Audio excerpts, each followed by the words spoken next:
Ready? Play.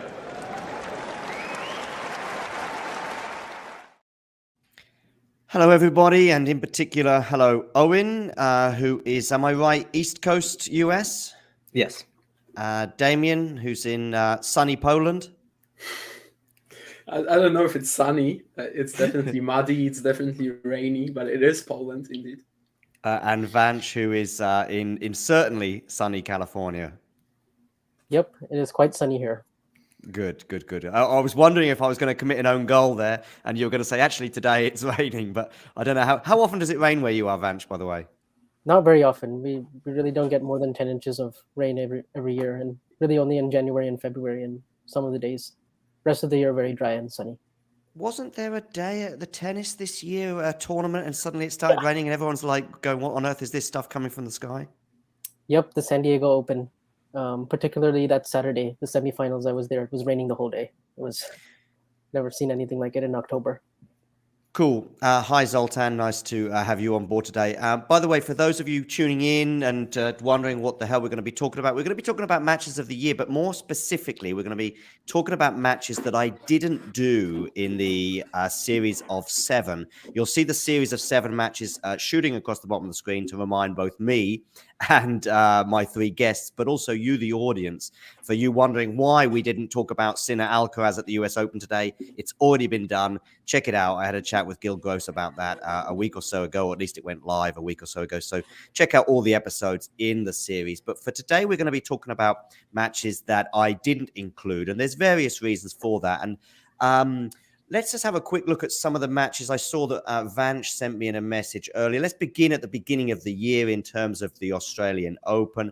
I had to trim Vanch's list down, by the way, which was fairly extensive, and there's still been a few that we had to take off. But at the Australian Open, we had Medi against Felix, amongst others. We will touch on that in a second, and I'll give you a few minutes to just think about that, guys.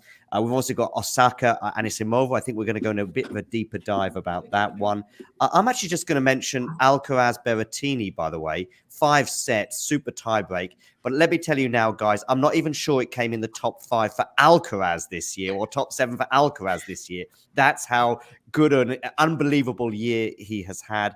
We've got the 7 on the screen. Are there any, Damien, that you can see on that list of 7 that you're thinking, not sure if that would have been in my top 7 for the year? Yeah, let me see the list. Garcia, Kasatkina, that's one that's kind of, I thought I was on quite safe. I thought I was on quite safe footing with that one, Damien. Actually, I think for me, the one to be honest with you, the one that stood out for me is Nadal Fritz. But I'll address that in a second. You're not keen on Kasatkina Garcia at Fort Worth. It was fine in general. I think women's tennis kind of suffers from the fact that we don't get best of 5 play because so many of our picks are going to be a best of 5, of course. True. Still, I probably would have chosen something else, but I don't know. I guess it was just okay for me. Not really much of the year contender. The same goes for Serena Tomljanovic, but that's, of course, there are other reasons at play, other factors. When it comes to the men's on the lists, I think they're fine. Although I have a few picks that for me are a lot better, but. I think they deserve to be mentioned, all of them. And they will be, Damien. What do you think, Owen, regarding Kasatkina Garcia? For me, I thought I was on quite solid ground with that one. I actually didn't see that one. Didn't see a couple of these, but I can comment on Nadal Fritz. I might switch that one out because I did catch most of that, and I thought it was kind of a painful watch for a lot of it just because it wasn't clear whether Nadal was going to continue. And then by the time it was clear and sort of picked up in the 4th and the 5th, I thought enough time had already passed by that point to rule it out. Yeah, I completely understand that. And there's various reasons it made my 7. But most crucially, when I reached out to a bunch of commentators and journalists and experts, and as I say, really, I wanted to make sure that I had people who were there in the thick of the action at the time in the audience. The guy I spoke to, Robbie Koenig, said, actually, I didn't attend any of these other 3 or 4 options that I was probably leaning more towards. But I was at Fritz against Nadal, and I was like, well, so was I actually. And so there was sort of something that we could both chat about. I mean, I was in the crowd, just from a different perspective. He was there as a commentator, so that's pretty much why that was there. I still thought it was epic for various different reasons, but I completely agree. There's a good bunch of contenders that probably had a slightly higher level that we're going to be discussing today. Okay, I think I'm on pretty solid ground with the other 6, though. I know we touched on Garcia, Kazatkina.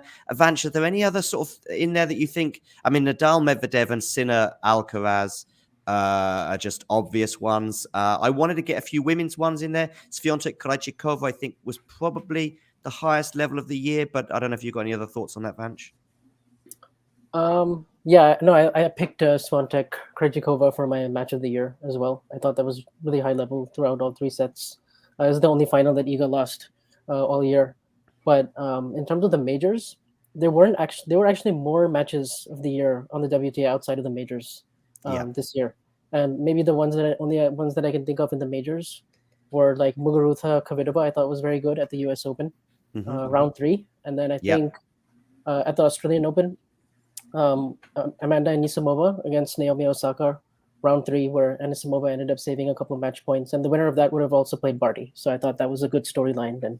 Great. Now, Vanch, let's begin with that one, because I did have Muguruza Kvitova on my sort of 3 or 4 outside of the 7 that I didn't do, but it didn't quite make it, and I didn't really pursue it that much. But let's talk about Anisimova Osaka as we touch on it. It did happen at the beginning of the year. For many, it was quite a long time ago. Owen, tell me your thoughts on that match. I thought it was great. Both players have so much easy power that when they would rally, it was sort of like they were just hitting a boulder back and forth because every shot had so much weight on it. And towards the end, I thought they were both near the top of their games. So with Anisimova saving a couple of those match points and then it going to a super tiebreak, they were both hitting some Titanic winners on big points. I thought it was a great atmosphere. Or so I thought through my laptop screen. Wasn't there, sadly. I thought it was really good, dramatic, high quality. Yeah, right. Of course, you will be there in a couple of weeks, right, Owen? Yeah. It feels weird to talk about because I'm not there yet. So I feel like I'm going to jinx it somehow. Okay, we won't dwell on it too much. And nice to have Shrihari on board today. I know he'll have 1 or 2 ideas on matches that he thinks should be in our list. By the way, let us know your thoughts in the live chat as well. What matches that you would sort of definitely have on your top 5 or 10 matches of the year. Vanch, what are your memories of this match? Yeah, I remember this match being built up quite well because Anisimova started the year strong. She was working with Darren Cahill. She had won a title, and she was looking good. And so was Naomi. She was looking a lot better than she was towards the end of 2021 and at the U.S. Open. And she just seemed in a lot better physical shape as well. And so right away from the first set, I knew this was going to be good. There was really good ball striking from both players. I thought some of their backhand cross-court rallies in this match were really good, really high level, and it was up to whoever was going to pull the trigger down the line to essentially find openings in these rallies, particularly because they're both such good baseliners, and they hit very heavy from the baseline as well. And so it was, some of the rallies I thought were pretty entertaining, like Anisimova in that first set hit a bunch of winners, but it still wasn't enough because Osaka was getting to everything and she was turning defense into attack so well. And then it sort of flipped the other way around in the second set, and then we got a very compelling third set in which Anisimova saved those 2 match points and then ended up winning in a super tiebreak. Damien, I always think that a match where one player has match points and doesn't go on to win it does give it extra kudos, in discussions like this. Yeah, for sure. It's not like any match with match points saved will be a match of the year contender, but it certainly helps. It adds to the drama. It adds to the story. This is something that we will remember for years to come. And I just think looking at it now, it might seem like Anisimova eliminated Osaka. Of course, Amanda has had a good year. Osaka has barely done much after Miami, but back then it didn't really feel like that, right? It was just Osaka was still the defending champion, still having won 4 of the last 7 hardcourt slams or something crazy like that, and so that's why it was huge, because finally it seemed like she will she wasn't that, as I think one of you guys mentioned, she was actually going to play Barty in the next round. So that was a quarter from hell already. And yet she gets Anisimova, who's obviously, the peak is very high. She won at 250 just before the event. So the match definitely was way more huge in January than it looks right now in December. So maybe that's why, some guys who, we can just maybe looking back at it, we may think Anisimova beating Osaka, what's that? And actually it was a really huge result. Maybe, because Barty was awaiting in the next round, we knew that we're going to get a good one in round 4 already as well. But maybe because Barty was unplayable, the meaning of that match, it didn't really matter in the end. But it was definitely one of the funniest, one of the most fun experiences of the Australian Open 2022. Yeah, for sure. My memories for the Australian Open actually are a bit stronger in terms of Danielle Collins, although funny enough, the mind can play tricks on itself, because actually I looked at her run recently and from memory it seemed like quite a tough run, but actually she didn't drop as many sets as I thought. But I think maybe she was in an epic early on, and that stuck with me. But actually, of course, with Osaka here, it's kind of the reverse of what happened the year before. I think exactly the same stage. I think it was the third round against Muguruza. I don't know if you remember that one, Owen. Yeah. And I remember that one, even at the time when she saved those match points, it was like, this could be a sort of, not like a final before the final, but it's like, if she goes on to win, we'll look back on this. And it's funny to kind of view Osaka and Anisimova through that lens, because if I'm remembering right, I think there was a lot of debate between Osaka and Barty as who was the favorite of the tournament, because, Barty was number 1, but back then Osaka was defending champion, as we see on the screen there. He's won 4 majors already. And so even though Barty was the form player, it was like Osaka was sort of that one question mark, like, can she beat Osaka? Because Osaka is, the hard court queen. And so I think this match was pretty significant because Anisimova prevented that matchup from happening. And then Barty had a pretty easy time with her in the next round.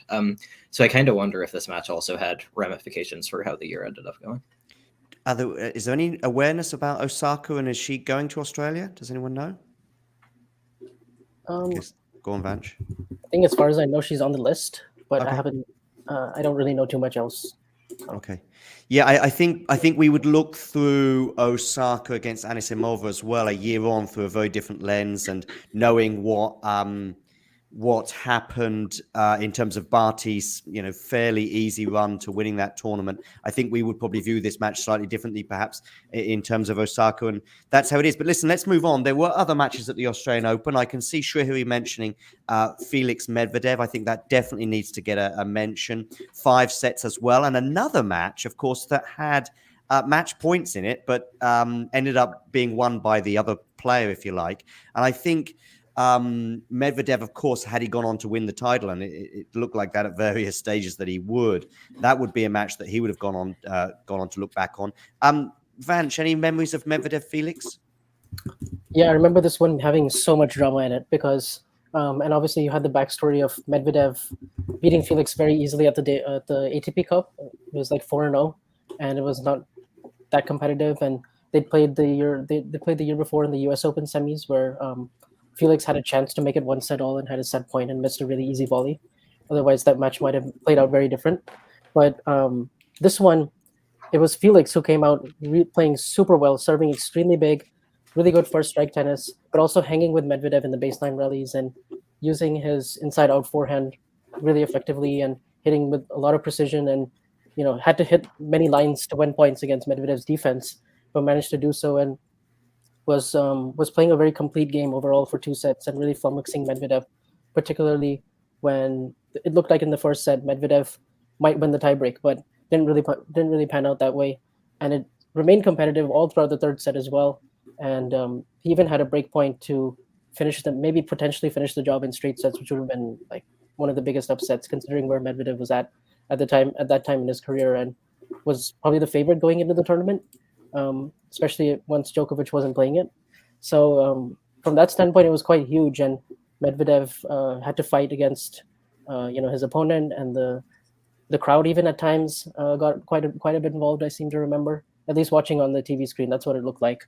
And then we had a really really tight fifth set as well all the way, and there was a match point save, which Medvedev hit a very good wide serve, saving it, and it finished at about 5 or 6 in the morning my time. And I remember I was writing a school paper, and I said, oh, I'd probably just do this in an hour or two, and I started at midnight. And it ended up taking 5 hours because I was doing it while watching this match, and I ended up basically pulling an all nighter, which wasn't the plan, but it was so compelling that it just like had Medvedev lost that match, would have been interesting to see an alternate universe what would have happened. But it set Felix up really well for February, where he ended up doing very well indoors and winning his first title, getting that monkey off his back, and then making another final. So I think it was huge for Felix just to come that close and not get the win. Damien, would this be in your 7 if you could have any 7 from the year? Probably not in my 7, but it's one of the contenders. Can't really disagree with this. It wasn't one of these matches where the favorite goes 0-2 down, then wins a set, and then just steamrolls all the way to the end. Definitely didn't feel like it. It always, it was always just one break for Medvedev, or it always felt like Felix can still have a chance in this one. Yeah, and before it happened, I also definitely didn't think that it was going to be that close. As Vanch said, I mean, after the ATP Cup, it just seemed like this is such a disastrous matchup for Felix. Medvedev was definitely my favorite to win the Australian Open, and yeah, to see that sort of a battle between him and Felix. Perhaps right now, looking at where Felix is, how much progress he's made in 2022, it all makes a lot more sense than it made it back in January. But definitely a very high quality and entertaining match. Vanch, I know before we move on from Australia, I know you wanted us to have a quick nod to Iga Swiatek and her quarterfinal that she won, and you felt that was a bit of a mini turning point or a little boost for her as she would then go on to, of course, having an unbelievable hard court swing in North America. I also just remember that her match against Kanepi, I think it was that the quarterfinal against Kanepi? And her unbelievable defense was it match point? Was she trying to save match point? I was on the match point. On the match point that she won. Yes, exactly. Yeah. So just give us a quick 30 to 60 seconds on Iga in Australia. Yeah, I remember Iga playing this match and winning really ugly because she was not finding her rhythm from the baseline. Her forehand was very erratic at times. It looked like Kanepi had the upper hand, especially on the serve, especially in the serve and return dynamic throughout the whole match. And it may even it also looked like at times that Kanepi was just overpowering Iga, and it looked like she might win it in straight sets. But once Iga got the break back in the second set, pulled out the set in a tie break, it started to get very interesting. And Iga actually had to change her tactics quite a bit. Move further back, give herself a little bit more time, not get rushed by Kanepi's powerful ground strokes. And Kanepi was playing very well in that tournament. I remember she'd beaten Sabalenka in a third set tiebreak in the round before. So she's been to so many major quarterfinals as well, and still there was a question mark on Swiatek whether she can win these type of matches from a set down at that point. So I thought that was pretty significant that she got through that, despite being very below her best. I'm sure we're going to skate through quite a few matches and miss a few, but let's move on from Australia and even move sort of past February and into March. We've got the Indian Wells Miami double for both the men and the women. For me, a nod has to go towards Nadal Alcaraz in the semi-final at Indian Wells. It was one of those matches where I was sort of falling off my sofa aghast at some of the shots. Owen, I don't know if you remember that match. Yeah, I watched the whole thing. And I remember the first half I was a little concerned because in the middle of the match it got insanely windy to the point where I think a piece of the net blew off or something, or stuff was getting blown onto the court. But then in the third set they recovered really well and played a great decider. I think Nadal was only really able to hold Alcaraz off by hitting all these reflex volleys, like a ton of hot shots. Some of them didn't really make much sense. But that spoke to how much Alcaraz was throwing at him. And I remember going into the match, there was I didn't really know who the favorite was, even though, Nadal was on this winning streak because Alcaraz had been playing so well. And so I thought it was a great match. And I thought it spoke very well of both of them, that Nadal was able to hold off this red hot youngster and that Alcaraz was able to mount as much of a challenge as he did. Yeah, for me, I think it bears up quite well in matches of the year. But I mean, The reason I didn't quite make my 7, I didn't really pursue it, is just because I had like 3 or 4 other Nadal matches in there already, and I think we didn't want to make it a Nadal fest. So anyway, moving on from that one, let's get to, I don't think I'm missing any others from India was. Let's get to Miami and a certain match that also involved Alcaraz. He is a name that pops up quite a lot. One thing I did notice a lot was that on the lists that I had, including this one here, a much broader list, the Nadal ones that feature, he tends to have just won it in a dramatic fashion. Even the ones on this sort of sub-list that Vanch and I were discussing earlier, and the ones that Djokovic features on, he just loses. But I think and also to some extent Swiatek with the Krejcikova, but I think it's because when Swiatek and Djokovic won this year, they won a canter, with the odd exception. And when they lost, which wasn't so often, it was incredibly tight. It was incredibly high levels. And that's just how the year panned out for both players. Other years, I remember, Nadal just sauntering towards a Roland Garros title, but it wasn't quite like that this year, and certainly wasn't like that in Australia. So anyway, talking of tight epics, I know Owen and Vanch, you had a chat. Owen, tell us your memories of Kecmanovic, Alcaraz, and your chat with Vanch and sort of the live happenings. Yeah, so we were doing a podcast. I think it was with Lawanda, right, Vanch? Yep. And so we finished, and I think we opened Twitter, and everyone was freaking out about this match. I think the first set had just ended. And so then we started to stream it on a Zoom call and talk about it. And I mean, I think this is the best quality men's best of 3 match of the year. I remember there being like insane rallies in pretty much every game. And it was one of those matches where it's sort of like each rally like topped the last one until you just like can't really believe what you're seeing. And then I think it all boiled over with that match point where Kecmanovic hit like a really good half volley drop shot, and Alcaraz takes like 8 giant steps, runs it down from behind the baseline, slides into it, hits the winner, and then just falls to the ground. Great atmosphere, great quality. That's one I'd like to rewatch. Go on, Vanch. Yeah, similar feeling that I had watching it, especially once Kecmanovic won that first set. I thought, ooh, this could get really interesting. And then Carlos raises his double, and then we have a really good third set. The third set, it just felt like every game there was at least 2 epic points that you would just like that would make the highlight reels. It was just one of those matches where like the highlights would be really, really long because there were just so many back and forth exchanges where I legit didn't know who was going to win until the very end. And we get to the tiebreak, and Carlos is 3-5 down, and the last 4 points he had to play magnificently to win. And that was, I remember thinking, I mean, if Kecmanovic keeps up to this level, he's going to do a lot more greater things throughout the year, and that didn't quite pan out, and that ended up being his peak. But it was like I remember that like shot for shot, I might even put it ahead of the Madrid semifinal with Novak. It's just I don't think it'll be as memorable just because of just because this was a quarterfinal, that was a semi, and that had one of the all-time greats, and this one had sort of a rising player. I will come to you in a second, Damien, on this, because I do want to get to you on a couple of things. But Owen, you seem quite sure about putting this, because as soon as you said to me this was the highest level or the most dramatic or whatever, as soon as you said that about this particular Kecmanovic Alcaraz match, I'm thinking, so he's obviously thought about this, and he's thought, I'm putting it above Djokovic Alcaraz. Yeah, I mean, so I think Djokovic Alcaraz is close. Like, I think that match was honestly better than a lot of people gave it credit for. But I think this one, the difference was that both players, especially Kecmanovic, it felt like they were at their best for pretty much the entire time. And I think in Djokovic Alcaraz, I think the first set Alcaraz was off on the return of serve. The third set, I thought Djokovic was kind of hanging on by his fingernails, even though he did a great job of that, got all the way to a tiebreak. This match, I just thought it was toe-to-toe from the very beginning. Didn't really have any lulls. Yeah. Okay. So now we've nice segue to that Djokovic Alcaraz semi-final.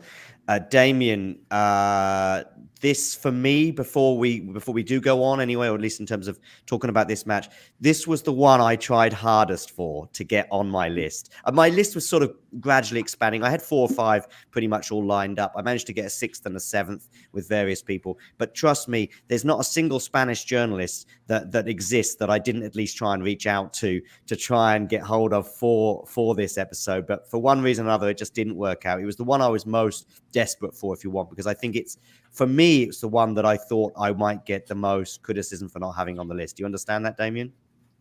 I understand it, and I also have to get back to Alcaraz Kecmanovic. I'm sorry. Go on, do it, Damien. Do it. Sorry. Yeah, I think anyone not having either of these matches actually on their top 5 or whatever list is just heresy. It's straight up wrong. It's I cannot really seem to even comprehend that sort of decision. Yeah, the guys talked about Alcaraz Kecmanovic, of course, but it's easy to forget that there was a moment this year when Miomir Kecmanovic was like a top 10, top 15 guy, and this match is like the best encapsulation of that. Of course, later on we saw the problems with his game, the fact that he doesn't really have like an exceptional weapon to end points quickly. They sort of started showing more and more. But yeah, as this sort of one reminder that there was this moment, that this guy had a moment when he was insanely strong, and of course Alcaraz there, and that's probably my favorite match of the year on the ATP side. Okay. I think, although there are a couple of contenders, and one of them is definitely Alcaraz Djokovic. We've talked about it ad nauseum that Alcaraz was probably stronger in the spring than he was at the US Open when it comes to his levels, but that's how it happens in tennis sometimes.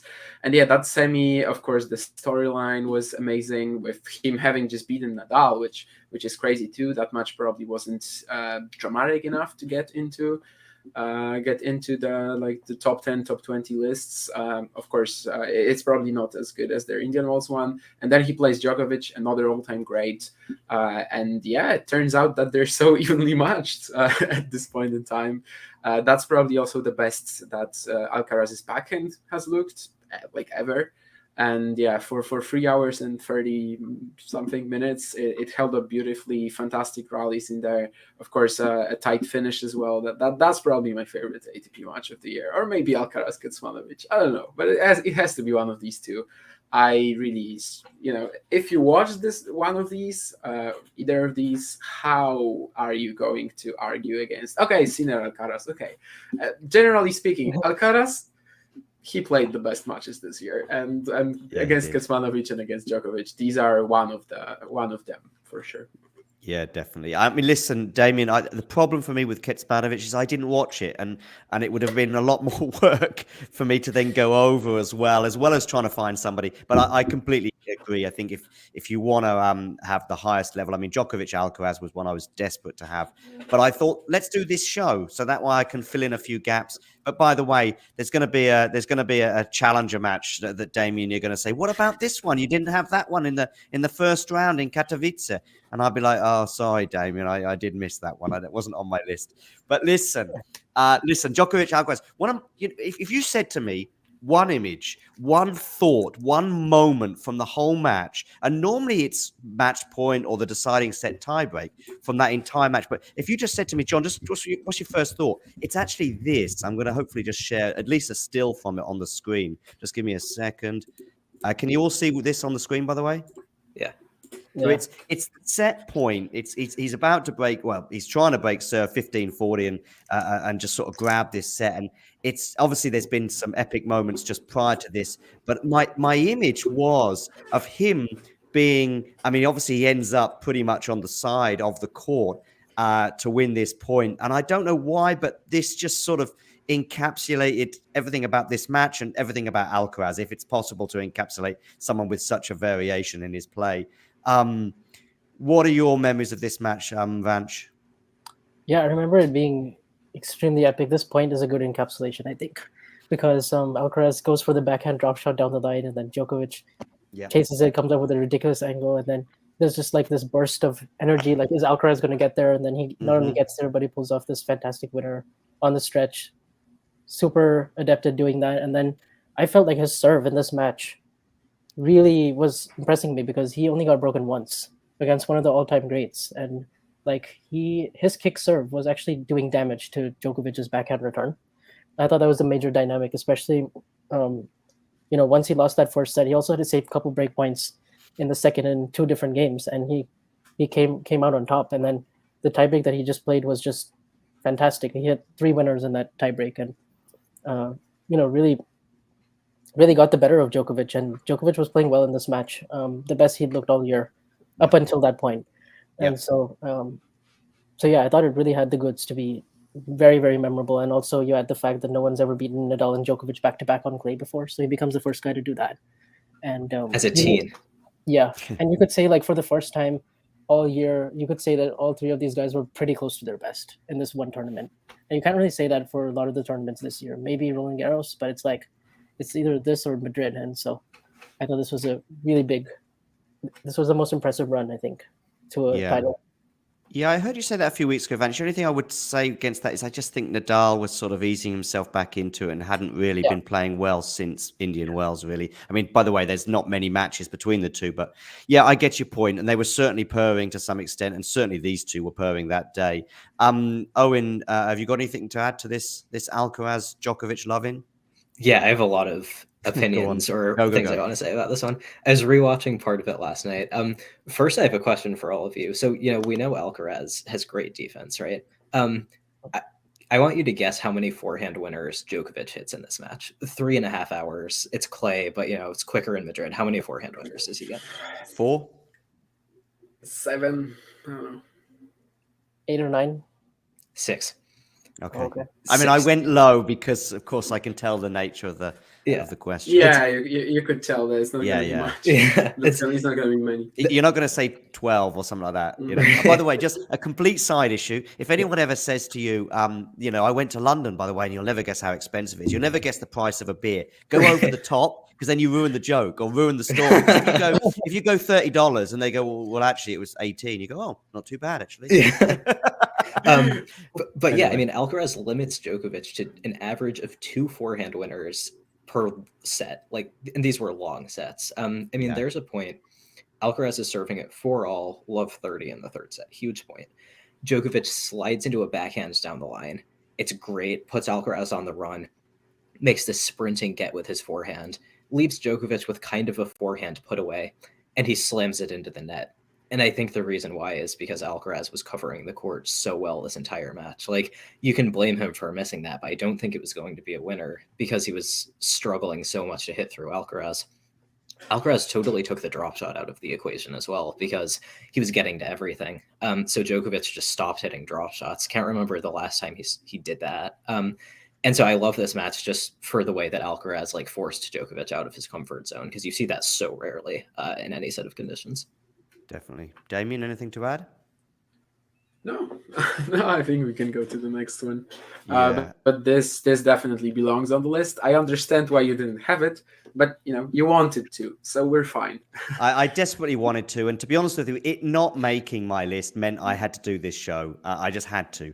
So I had to squeeze it in somewhere. I mean, listening as well to some of Owen and Vance's comments about this match, but also about Kecmanovic as well, and now you two as well, Damien. It's just that sometimes I can't watch every tennis match in the year, and it just gives me I know you could say, well, John, do you research? Yeah, but Damien, that's 2 or 3 hours more work, and I've got other things to do. There's pubs to go to and stuff like that. So let's move on. I'm just trying to think now. What else have we got here in terms of? Am I missing anything from this period of the year that you want to just touch on throughout the clay court season, for example, before French Open?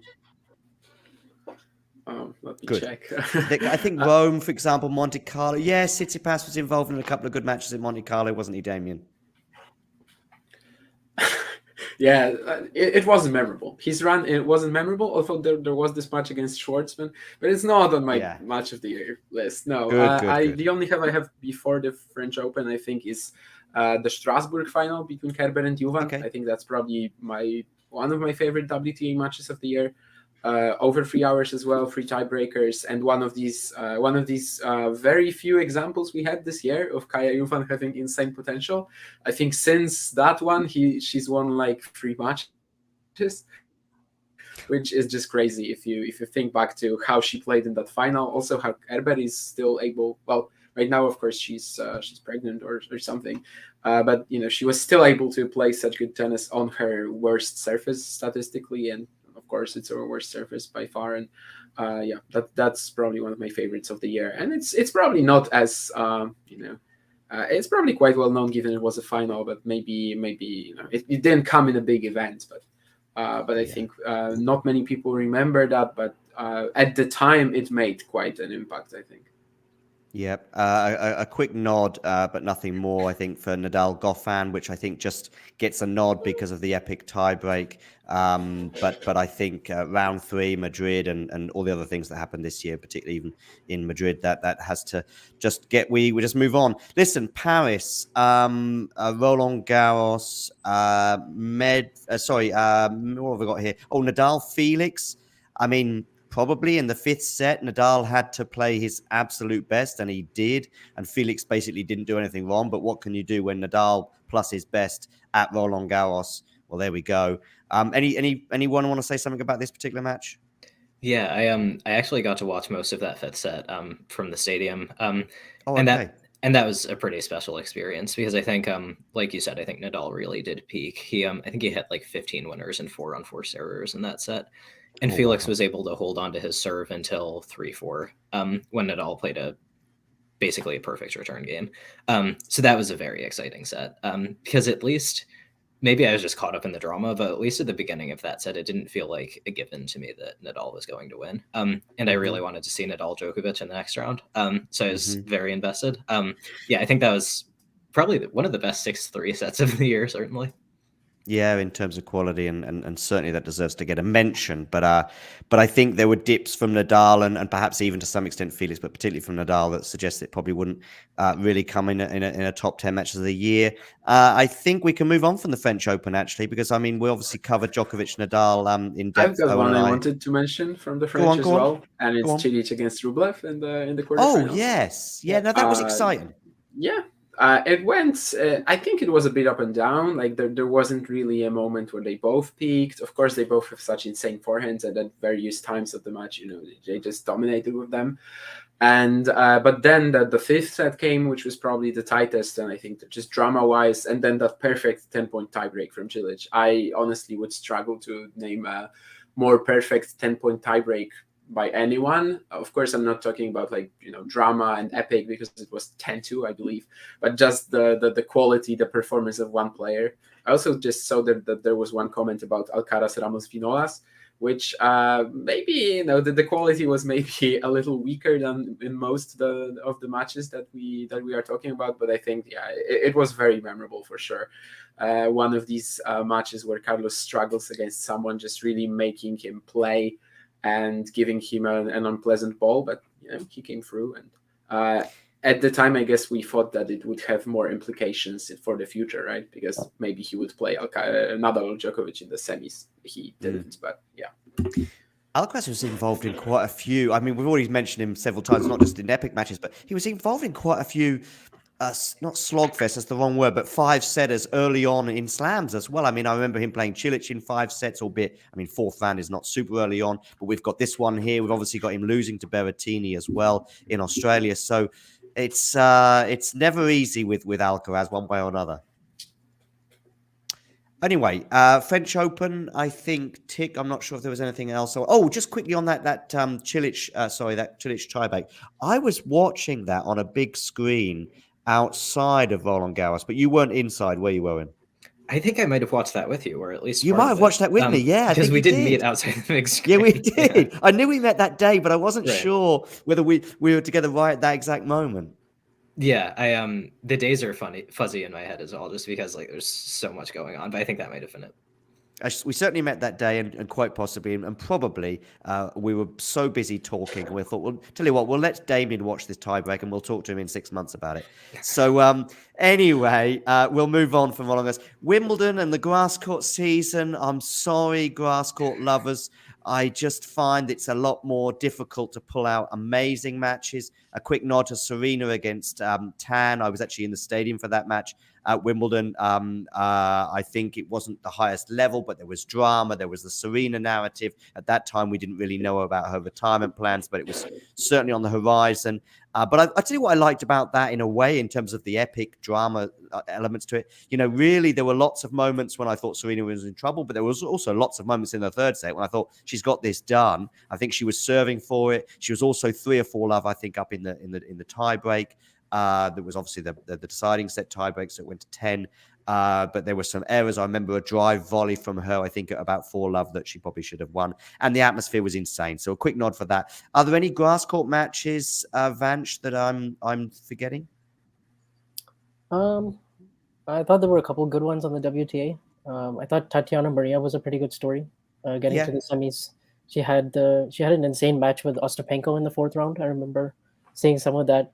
It's like Ostapenko had these insane leads in the 2nd and 3rd sets, and I think she was like double break up, and it looked like it was going to be straight sets, and then Maria comes back and wins 7-5, 7-5, and then the next round against Niemeyer, that was kind of interesting as well. I think that went to a 3rd set tiebreak. Mm-hmm.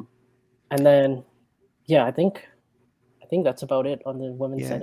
I mean, the women's Wimbledon final is the only one that went to 3 sets in the whole year. I still think there was quite a bit of it. I think the final of the US Open was quite interesting, really, until probably the match was done. So that helps. But it was at least the only one that went to the 3rd set. There were swings and roundabouts, if you like, in that final. So maybe I should give that a nod too, especially as it was a slam final. Okay, let's move on to North America, August, September time. A quick nod, I think, for PCB against Hurkacz. Damien, I know that you spoke about this previously, and you defected from your Polish roots and had subtle feelings for Mr. PCB and hoping that he might get over the line, so to speak, right? Yeah, absolutely. He just, he's never talked about enough. He's always underrated. Guys like Nick Kyrgios calling him, I don't think he called him like a clay court specialist, but he just said that, all points he has come from clay events, which was just straight up not true. But, the truth is that many tennis fans, the general public sort of, if you may, believes it. And yeah, I was just really hoping that he would finally get like a big title to his name, something that he will be able to just go down in history as. And yeah, I just believe that Hurkacz will get more chances like that, and PCB might not. I really enjoyed this match, and I think at the 3rd set in particular, and it also probably had one of the points of the year, in my opinion. Now, if you watched all the points of the year, probably about 80 would involve Alcaraz if it was a top 100, and I'm sure Djokovic and Nadal would feature from time to time, but PCB and Hurkacz a bit less often, and therefore I'm going to mention that there was one with tweeners and lobs and you just didn't know who was going to win it, but probably most of the time PCB was on the back foot, if you like. And I always think it's important, if you're down in the point at some point or down throughout the point, you've got to win the point for it to be a sort of point of the year contender, if you like. It's no point just having one guy pushing you side to side for 30 shots and then he wins it, if you like. I also think the other thing is you got to do it with a winner as well. So those things were all ticked with that. Anyway, listen, moving on. Anything I'm missing before I get to the US Open? Good.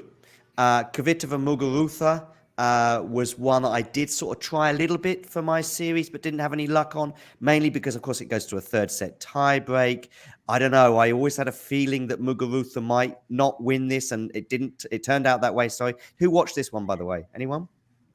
Yeah, I watched quite a bit of it. Okay, Vanch. It was one of the better matches of the US Open on the women's side. I mean, like Muguruza, up until that point, hadn't been playing that well. But then in the first couple of rounds of New York, she had some good wins. She beat Clara Tauson, I remember, and then she beat someone else too. Don't exactly recall off the top of my head. But then in the 3rd round, she had a couple of match points. It was kind of similar to the Osaka one from 2021 at the Australian Open, where she had a couple of chances, and you think, oh, if she wins that, maybe that could be like the start of a really good run to like deep in the 2nd week. But I thought it was just two players who are not like who are not at their peaks right now, but just sort of came back to it for like one match or like one Yeah. set, especially the third set.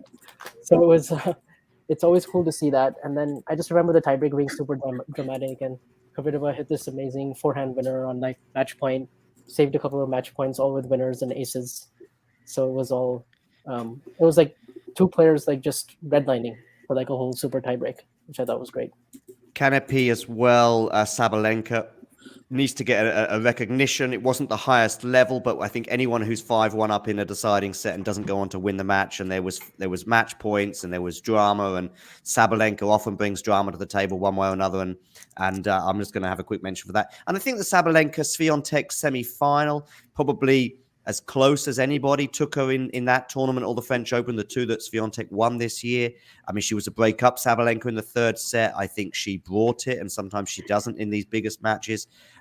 So that is something, although maybe you might argue that she also lost it to some extent. Obviously, I think she was 4-2 up in the deciding set. I was in the stadium for that match, and of course, what it did have, that semi-final, was, you weren't quite sure which way it was going. I think that adds to the argument if you're going to include it in a sort of top 5 or 10 matches of the year.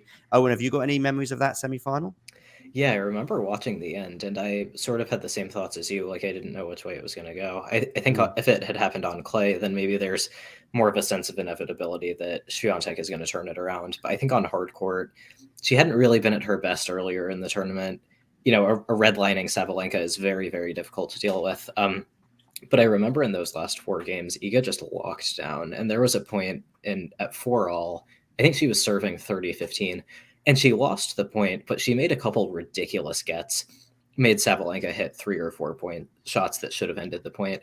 And I remember watching that, and it was like, okay, she's not giving away anything. And so then when she ended up reeling off those last 4 games, it felt very well deserved because she just like snapped into lockdown mode.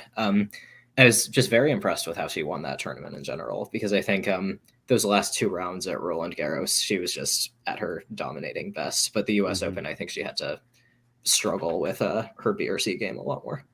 Definitely, yeah.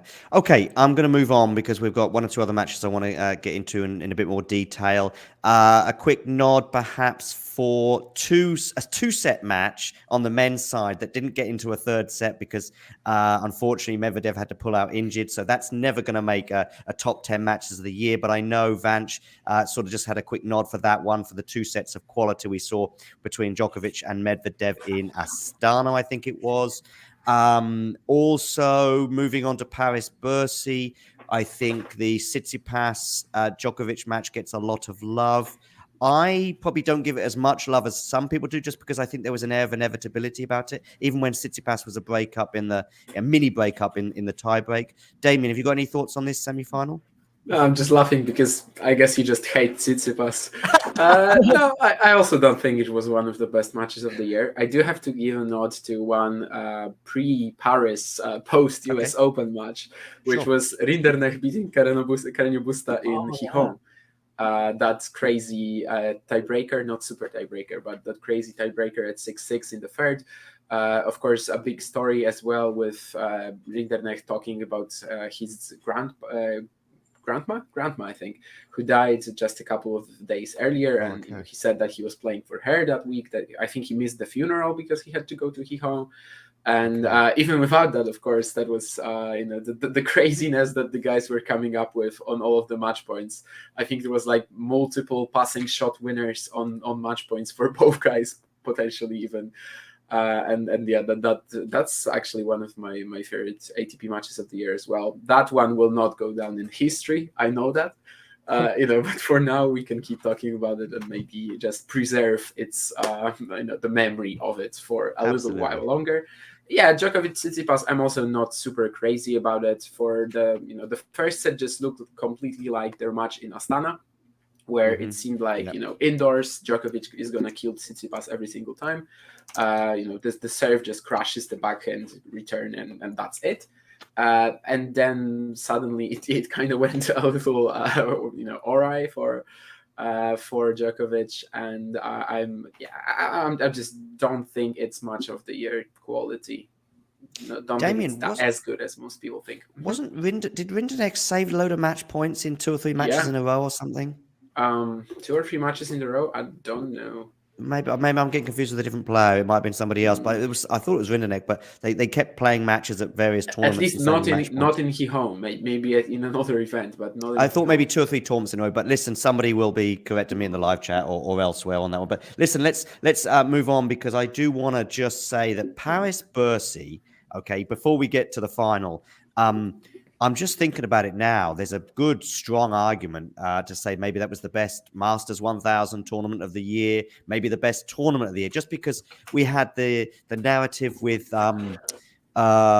Gilles Simon, and he was involved in a couple of epic matches. Of course, I think he had Murray was serving for the match against him, and he went on to win that. And of course, he had a 3-setter, which was pretty tight against Taylor Fritz that he emerged from. And that's before we get the fact that the person who ends up going on to be champion, by the way, in the whole tournament, had to save match points against Stan Wawrinka in the first round, I think it was. Then you had Nadal as well, was in a great match against Tommy Paul. So there was a lot of, and then we just mentioned Tsitsipas as well against Djokovic. So there was a lot of good matches in this tournament, weren't there, Owen? Yeah, and I think that final with Rune and Djokovic was quite good. I think it's maybe a little overrated in my opinion, but okay, I don't think you can argue with a lot of it. Like that last game was fascinating to me with Rune serving for the match, because Djokovic sort of turned it on and he had a bunch of break points. But Rune was playing very well on the break points and Djokovic couldn't quite close. And so after a while, I sort of started to think to myself, like, oh my gosh, Rune is going to win this, because Djokovic is getting to break point, but he can't convert it. And, finally he did.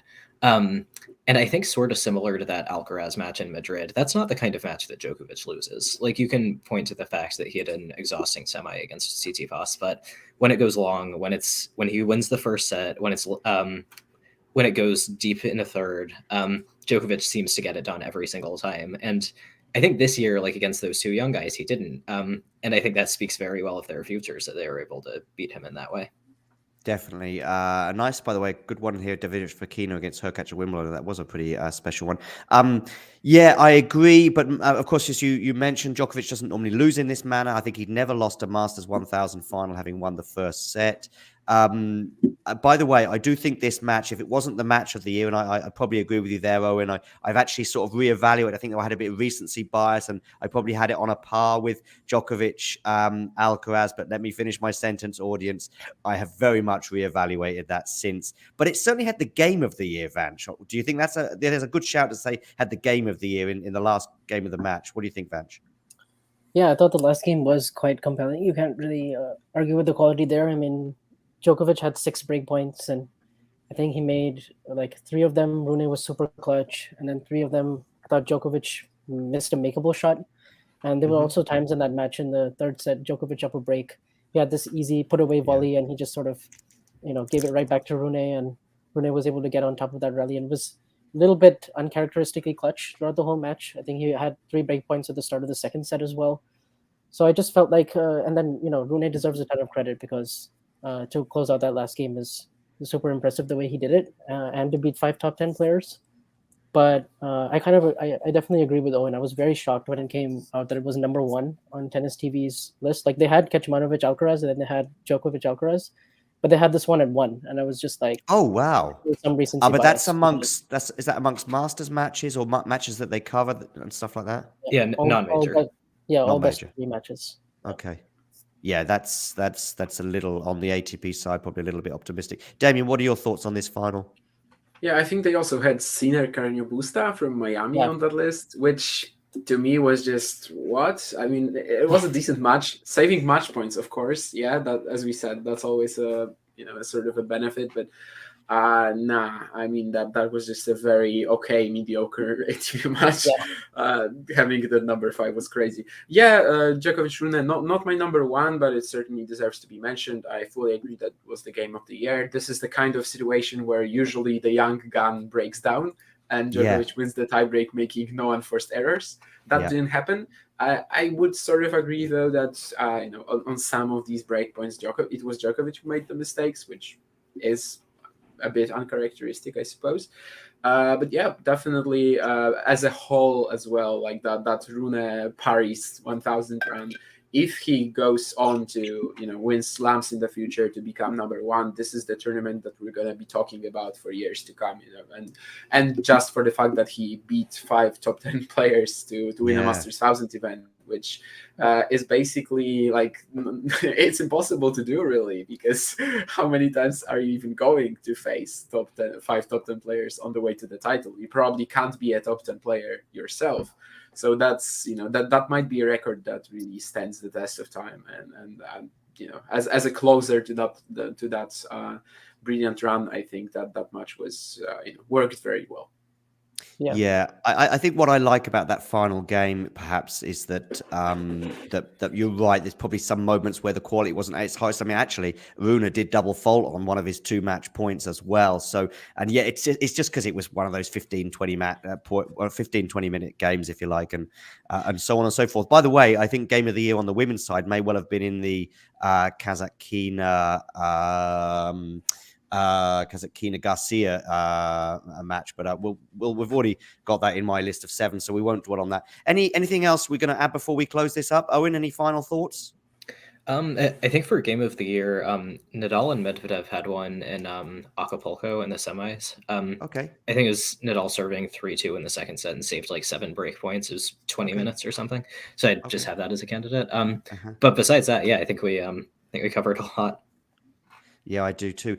By the way, any thoughts on tiebreaker of the year? I've got Manarino, Nadal in my head, but I'm sure there may have been another one. But that Nadal Manarino one was insane. Not saying the highest quality. I think the point when Nadal wins it, Manarino puts it in the only place where Nadal might actually.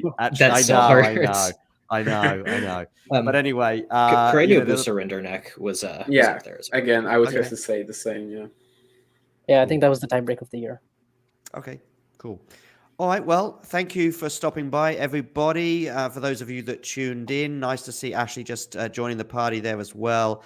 But yes, I think, Owen, by the way, I really love your point about, in a way, we're looking positively at Rune and Alcaraz in terms of them winning those matches against Djokovic. Rather than sort of pushing Djokovic, Nadal, etc., out the door early and the death knell. Because I think probably other defeats that they've had or will perhaps have will be going, oh, they're past it. But actually we're going, you know what? It's because these two finally are the real deal after having a few doubts about the previous generation, if you like. Yeah, and I want to quickly shout out Damien as well, because I think he was on board the Rune train a lot earlier than anyone else. Probably for Alcaraz as well. But I remember you tweeting about Rune probably like a full year ago, before he really did anything that caught like mainstream attention. So well done on that. There we go, Damien. Kudos for you. All aboard the Damien train.